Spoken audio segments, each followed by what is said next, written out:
అదే అబద్ధం అండి. అది అన్నయ్య నన్ను గౌరవంగా మాట్లాడుతున్నాడు కానీ అన్నయ్య అవుట్ ఆఫ్ ప్రొటెక్షన్ మాట్లాడుతున్నాడు కానీ అవుట్ ఆఫ్ మాట్లాడుతున్నాడు కానీ అసలు ఎప్పుడు ఏ పని చేయలే లేదు నిజం ప్రామిస్ అండి. ఏ పని చేసేవాడు కాదు. మా ఇద్దరికి మధ్యలో పాపం అన్నయ్య చాలా పని చేసేవాడు. ఎంత పని చేసేవాడు, నేను ఇచ్చిన తర్వాత మళ్ళీ నాకు ఏదైనా చిన్న పని చెప్తే అది కూడా నువ్వే చేయనివ్వండి. ఆ కోపం వచ్చి ఒకడు కొట్టేవాడు. కొడితే కోపం వచ్చేది తప్ప నేను వెళ్ళేవాడిని కాదు. అమ్మకి ఎప్పుడు ఏంటంటే ఇదే పని చేయడని, అంతే. నిజంగా ఏ పని చేసేవాడిని కాదు. అవునా? లేదు ప్రేమ.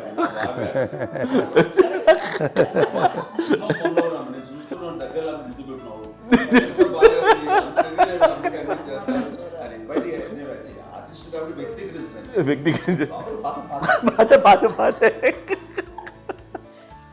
చిన్నది కాబట్టి చివరిది కాబట్టి తనంటే బుద్ధండి, నేను పెద్దోడు కాబట్టి నేను అతని ఎక్కువ కష్టపడింది కానీ మా నాన్నగారి చేతిలో ఎక్కువ అంటే నాన్న బాగా కోపం ఎక్కువ అనుమానించింది కానీ అన్నయ్య పాపం బాగా దొరికేసేవాడు పాపం. ఒకసారి అంటే మరి మాకే ఏంటి ఇంత దారుణంగా ఉంది నాన్న మీద కోపం వచ్చేది నాకు. నాన్న మీద కోపం వచ్చేది, వాళ్ళని చూసి బాధ అనిపించేది. అమ్మాయి ఏమనేది కాదు.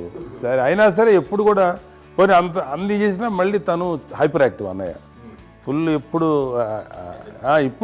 ఇప్పటికీ ఉన్నాడు. ఇప్పుడు ఈ రోజు కూడా అదే అన్నయ్య సేమ్ హైపర్ యాక్టివ్.